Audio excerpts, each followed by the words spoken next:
So this is a story about music, really, and how important music was to a family, to my family, an Anglo-Indian family, a family who moved from Trichinopoli in South India to Sheffield in the 1960s. My uncles were jazz musicians, so music played a really important part in their migration journey. And I'm interested in finding out how music connected them to their home, both the one that they left behind and also the one that they found here in England.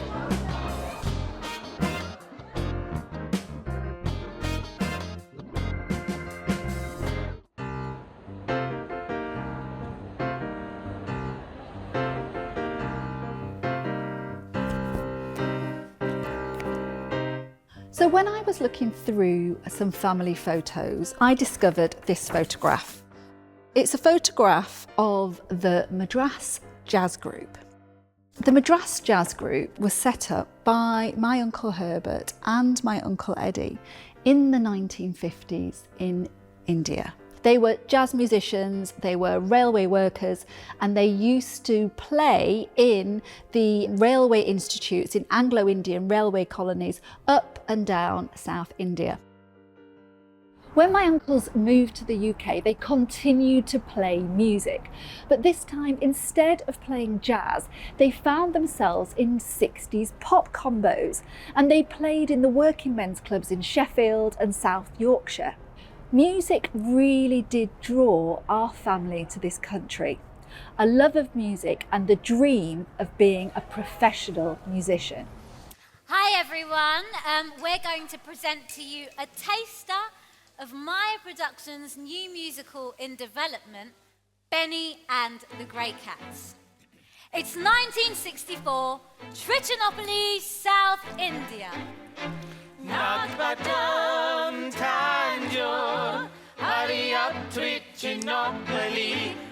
I became fascinated by this story. In fact, it inspired me so much that I wrote a play about it.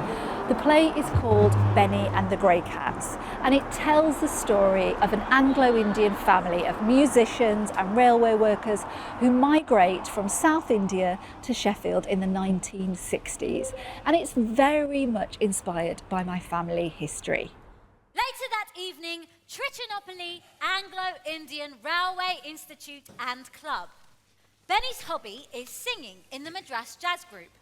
In this film, I want to document the real life story of my Anglo-Indian family and the part that music played in their lives, both in India and here in the UK.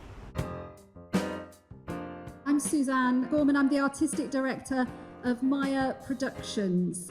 We're here today for Roots to Roots, the exhibition.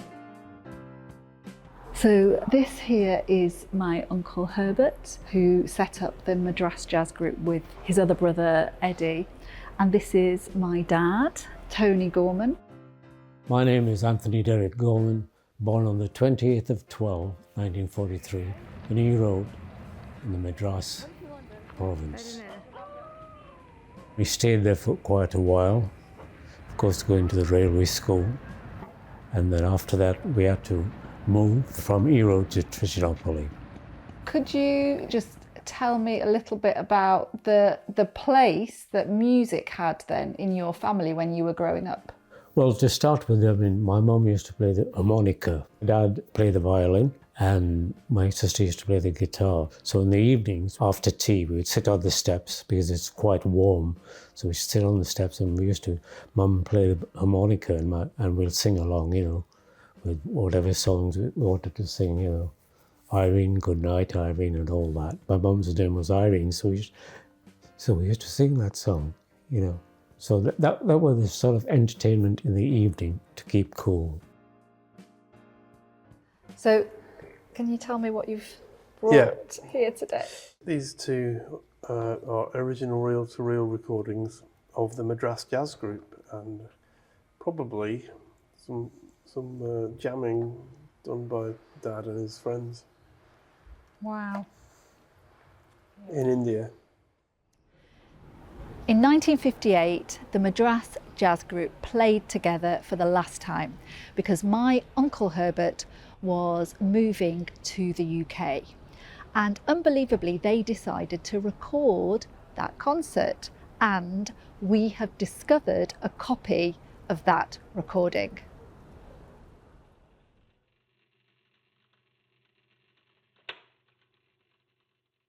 April 18th, 1958. Tenor Herbert Gorman, first alto Eddie Gorman, second alto Otto Callahan, trumpet Leslie Fife, and an unknown trombonist, Muskrat Rambo.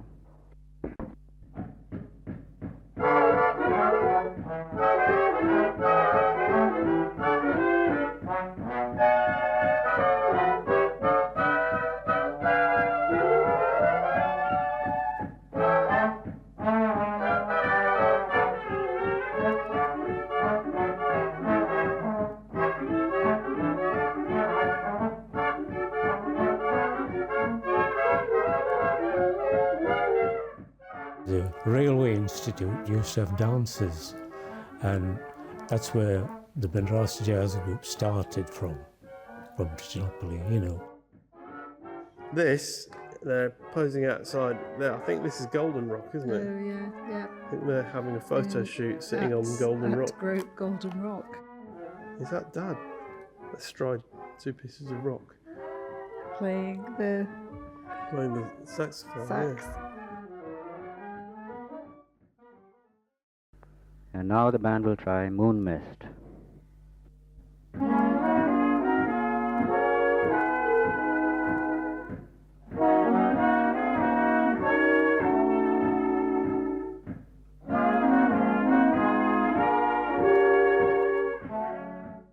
We used to go for dances from, say, 8 o'clock at night, right up to about 2:30, 3 o'clock in the morning. The kids, as we were then, would actually be looked after on the billiard tables where a special room was catering for kids to be looked after a certain time of the night. So you'd be in the room, Yeah, and then you'd sleep on the billiard table while the adults. and we're dancing and everything, you know. So after that, they would come and wake us up and say, "Get ready, we're going to church."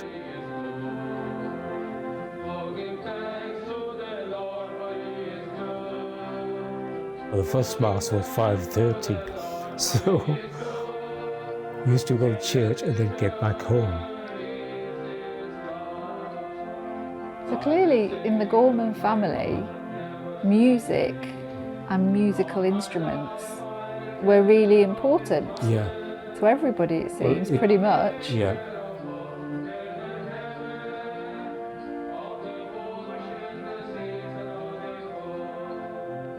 Well, Mr. Gorman, what is the difference that they made?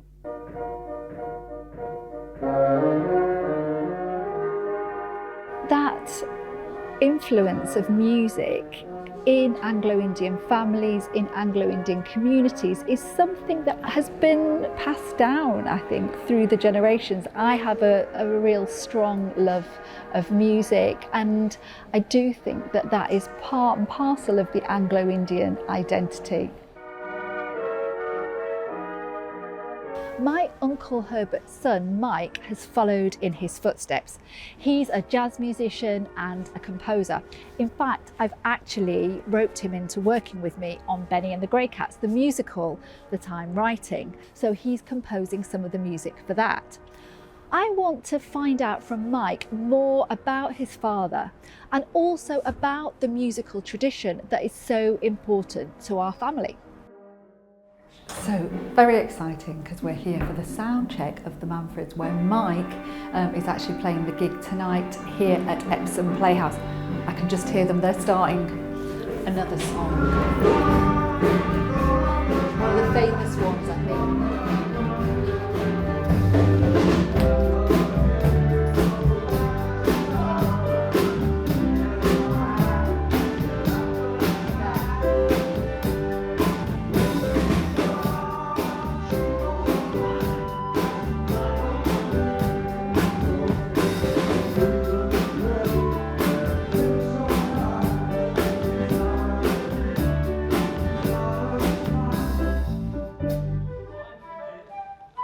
So Mike, we want to kind of look at when you migrate somewhere, how much does music play a part in your culture and everyday life when you arrive in that new place? Do you have any thoughts? I do have thoughts. I think music is one of the few things that they can bring with them that doesn't depend on any physical artifact or even, you know, anything written down.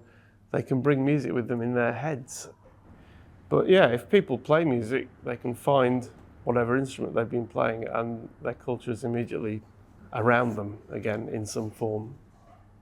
But in India, they set up the Madras Jazz Group. That's right, yeah. Can you tell me what you know about that and how that came about? Well, I've been told that was mainly Dad's endeavour in setting it up. Right, here we go.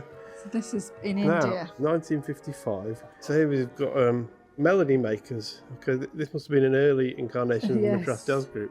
Yeah. Things, and that's Uncle Eddie, that's Dad, that's Cooling Raj, Ronnie Gomes. There's Leslie Fife. Leslie Fife. This is in Madras in the 1950s, 1956 to 1957. It's a Madras Jazz Group. That's my Uncle Eddie, Dad's brother, and there's Dad playing the clarinet. Uncle Eddie looks like he's playing a plastic C melody alto saxophone, which is a pretty rare instrument these days. You don't see them around very much. That piano player could be Cooling Raj, I think. Herbie used to listen to the radio and write music according to the song. You listen to Radio Luxembourg because that was the only clear thing you could get at that particular time. Is this in India? In India. You could get Radio Luxembourg? Yeah, Radio Luxembourg. You sit there and you write the tune name and music to it, and then you take it to his band and say, right, you know, we're going to practice this song, the bass player plays this, clarinet plays that, and a whole lot. They used to practice this up in the open air. Were they practicing on the roof? On the roof. We have put a ladder in there, take all the instruments. They were on the roof practicing. Because it's so hot. So the roof is the coolest place. And one story that stays with me is, in order to get the double bass, now a double bass, for those who don't know, is a huge, great instrument, you know, 6 foot tall, very immobile. And the chap who owned the double bass lived in the next village. And the only way to get it to the gig was to get a train to the next village or get there somehow and then bring the bass to the gig in a bullock cart. Oh. They literally put the double bass in a cart drawn by a bullock and took it to the gig. And then the next day, Dad had to get this bass back in a cart and deliver it back to the guy, you know. And that's some kind of perseverance and devotion to art, you know. We'll meet again. It's funny, I sometimes do feel like I'm part of this community that's slightly thinning out, but has this sort of heritage of liking jazz and sort of Western music.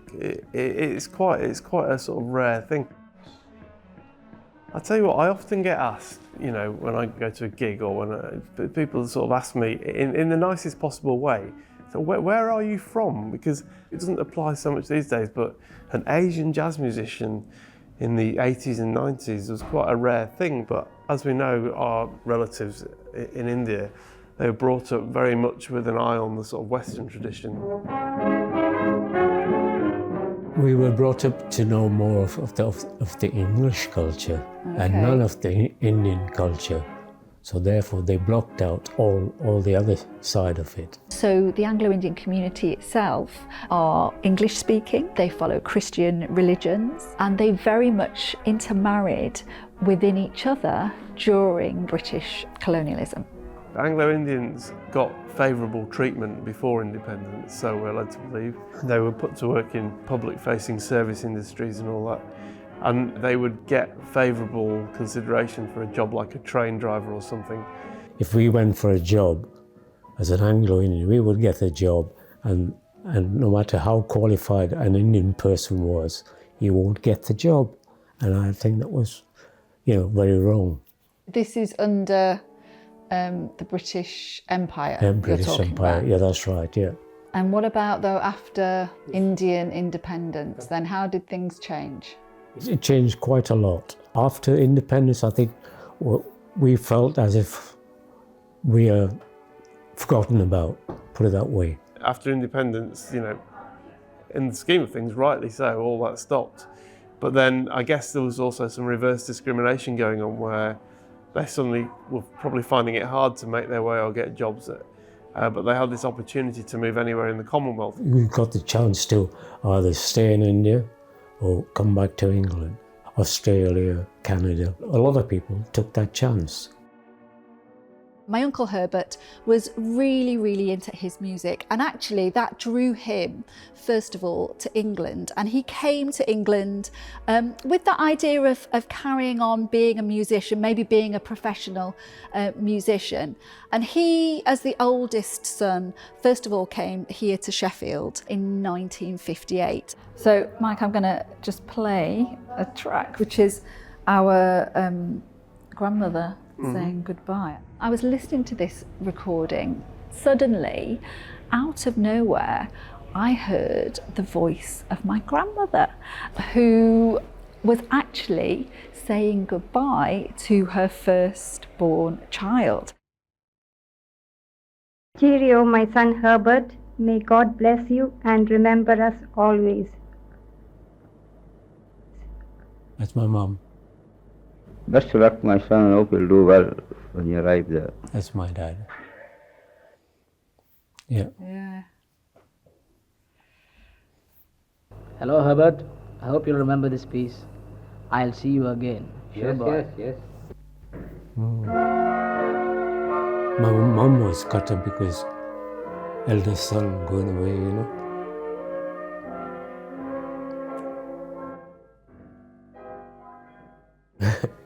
We were all crying to start with, but the eldest brother was my mum's best child, put it that way, because my dad, as a train driver, used to go away for 3 or 4 days on what they call line. So he was more or less my stepfather, put it that way. Herbie was in charge of the family, the younger ones. Well, Herbert, I hope you remember all the difficulties we had, and I hope you won't be travelling alone, which is the next number. The UK, probably in the 60s, if you're looking at it from India, seemed like the land of opportunity. This is all quite prescient in today's climate, isn't it? Yes. But when they came here, you know, I got the impression he found it slightly less Dick Whittington-like than he had been led to believe. When Dad arrived in the UK, his initial thing was he wanted to be a professional musician. He knew a trombone player in India who knew a guitarist. So this trombone player said to Dad, when you go to London, contact this chap Cedric West. He was a top guitarist. He said Cedric took him to all these jazz clubs. Dad says, you remember Cedric taking him to a basement club. Now this could have been the old Ronnie Scott's, because that was a basement club. And Dad said he remembers a lot of what he thought were Chinese musicians playing in there, but playing amazing jazz. He sat in on his clarinet and he said basically he was pretty much nowhere in terms of he couldn't keep up with them. Coming from India, where the scene was much smaller and there was less demands, you know, probably a tiny bit naive as to the standard that you need to be to earn a living in somewhere like London in the 1960s as a professional musician. So Cedric said to him, okay, I've got some advice for you. Keep playing the clarinet, go to Sheffield, get a job and do it as a, you know, in your spare time as a hobby. Have your family go. And Dad sort of pretty much said that was really good advice, that was the best advice.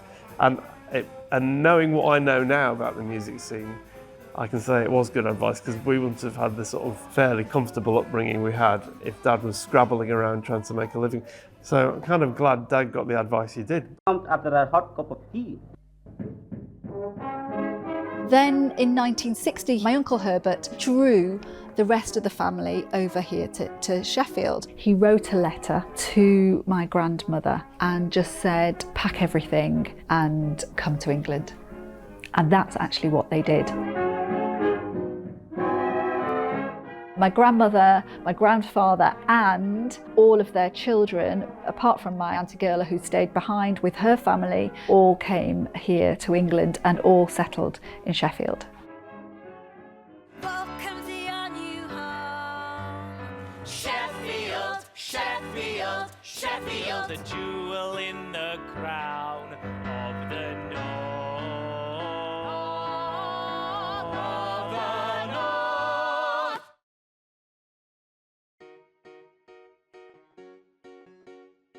When they came over to England, they continued playing, but they played in kind of 60s pop combos. My uncle Eddie played in a band called the Conways. That's my brother Eddie with a saxophone. So that was his band. That's right, yeah. And what was Uncle Herbert's band? Uncle Herbert's band was called the Grey Cats. But That's that the Grey says that's Cats. the Grey So Cats. that is the Grey Cats. So that's an early publicity shot of the Grey Cats. There's Dad, he's got a beard now. So that's 1962.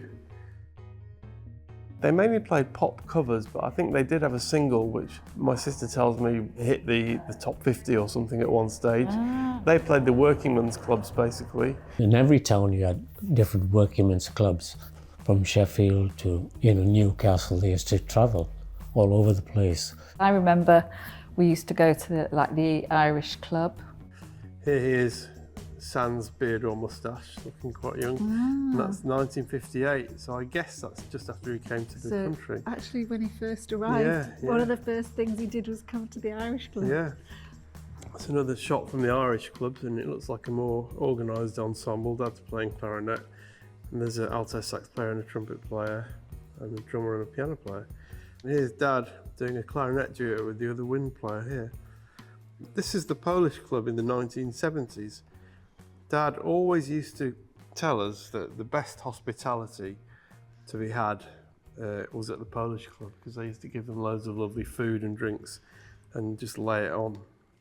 Ironically, later on that became Sheffield Jazz, and so I went up there and played quite a lot with different bands in that venue, and I used to think how this is quite funny that I'm now playing jazz gigs, coming from across the country to play in the same venue that Dad used to play with. I don't think it was the Grey Cats in the Polish club. I think it was like some sort of Polish function band or something, but playing pop and jazz hits. And there was a place in Sheffield where 3 or 4 clubs used to employ different groups to play there. For instance, Engelbert Humperdinck came up sometime. Rolling Stones used to play on the club, but they weren't famous at all. So all different top groups used to be on that circuit. On that circuit, yeah. You mentioned Engelbert Humperdinck. Isn't he also Anglo-Indian? Yeah, he's Anglo-Indian, but they all started, on the circuits of the club before they became famous. Do you think that your dad's relationship to music helped him in a way when he came here? Joining the Grey Cats and all that would have been a help, just to play music, because in a way music ideally leapfrogs all that other stuff, doesn't it? He must have found out that music was a way to sort of get away from all those instant prejudices that you encounter. Playing music started to connect them and ground them in the place that they were now living. So I think actually that music probably played quite a big part in them being able to integrate into local kind of Sheffield life and culture in the 50s and 60s. At the same time, I'm aware that my mum must have found it really hard. So that's all of us. That's Dad, Mum, me, Jenny and Gerard. So Dad worked all day and then they'd play every night. In fact, I asked him this the other week in the hospital. I said, how did you, if you were playing every night and you were working in the day, because I know how hard it is playing every night. I said, when did you rest? And he said, at BT, where he worked, they had a room where you could go and have a nap in the afternoon. But that's what he used to do. They'd play every night, pretty much 6 or 7 nights a week, and then he'd go to work, have a nap in the afternoon at work, and then it must have been hard on my mum. It's not like my mum had any sort of friends. It's not like she was at home in India where she could pop out and see friends around the corner. She had to come here and make new friends. So it was a whole different social environment, I think, the whole thing. It wasn't just my musician uncles who were impacted by the power of music. The Anglo-Indians who migrated to Sheffield brought with them their tradition of having big dances, and they continued that here in Sheffield, bringing the community together and celebrating their culture. And I remember coming here to the Sheffield City Hall to Anglo-Indian dances. I think a lot of people gravitate towards people with the same musical culture, so it will help build community that way. Anglo-Indians are known for enjoying music and dancing and singing. So when I was growing up in Sheffield, my dad was always organising dances. Dance, warriors. What were known as Anglo-Indian dancers. There would be a live band or there would be DJs, and all the Anglo-Indian community in Sheffield, and actually from further afield, would come together and really kind of celebrate and have a really, really good party. Well, I started in St Catherine's Hall, having dances there. We used to get people together because we had the youngsters for the discos and the old-fashioned people for the dances. And we put the price so that families can come in and they don't pay for the children of a certain age. So eventually it got so big that we had to go to City Hall, and that's when I opened it up and made a club of it. I remember a lot of dancing, a lot of 80s hairdos amongst the younger people, a lot of sort of brill cream amongst the older men.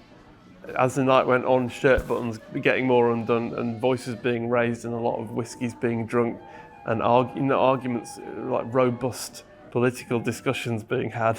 We went on holiday to Australia when I was 18 in 1988, and I remember all the Australian cousins being almost exactly the same as the English ones, and all the sort of older men being the same with the same brill cream.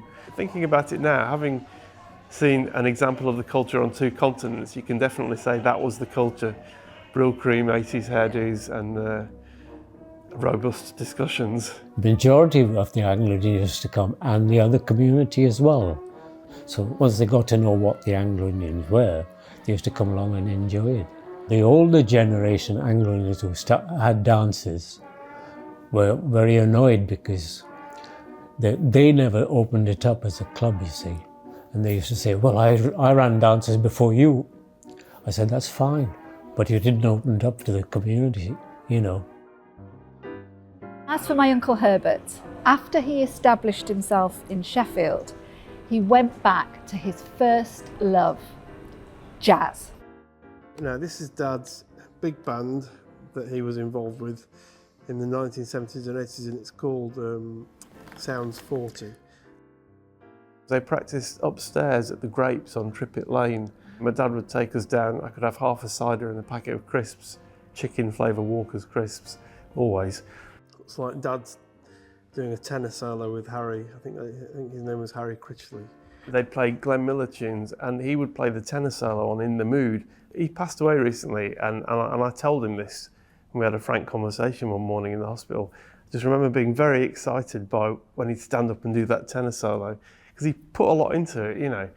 And it was just exciting to hear a big band like that, like a lot of instruments, that's 16 players in quite a small space. And the noise they make is something quite unforgettable when you first hear it.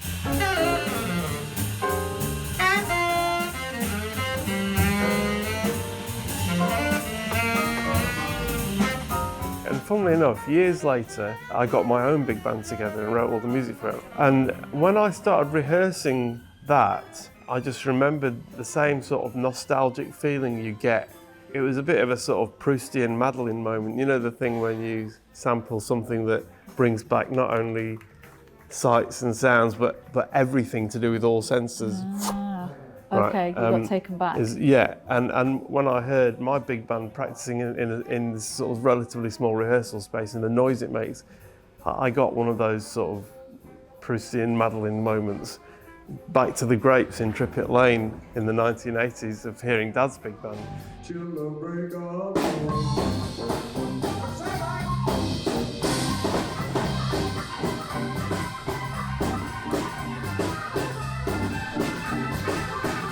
When you play jazz and when you're soloing, you do get this endorphin rush when it's going well, and you can't really force that. You can't really manufacture it. If the conditions are right and the sound is good, sometimes you get this indefinable link to something creative. My Uncle Herbert did come to this country with that ambition of being a professional musician. That's what he came to England for.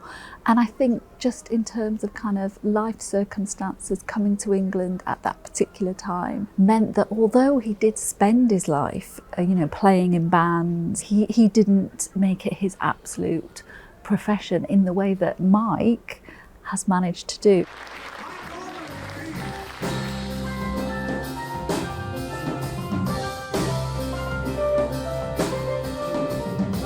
I have a pride in Mike in being able to fulfil something that clearly was his dad's ambition. I've no doubt that if Dad had had the opportunity that I'd had to practice and be in that environment, he could have been a professional musician as well. I mean, as you know, it's a percentage of it is talent, a percentage of it is perseverance, and a percentage of it is pure luck and opportunity. So yeah, I mean, it's a hackneyed old cliche, but we are still standing on the shoulders of our forebears in terms of the opportunity of what we get to do, I think.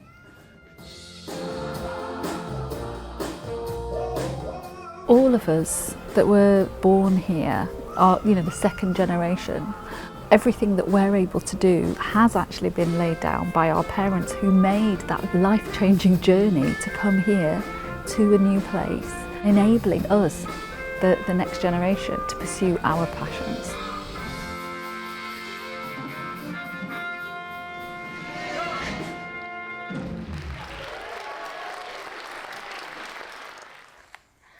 Right, so.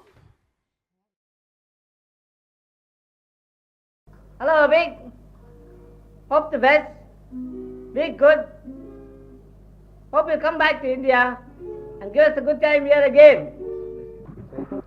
God bless you.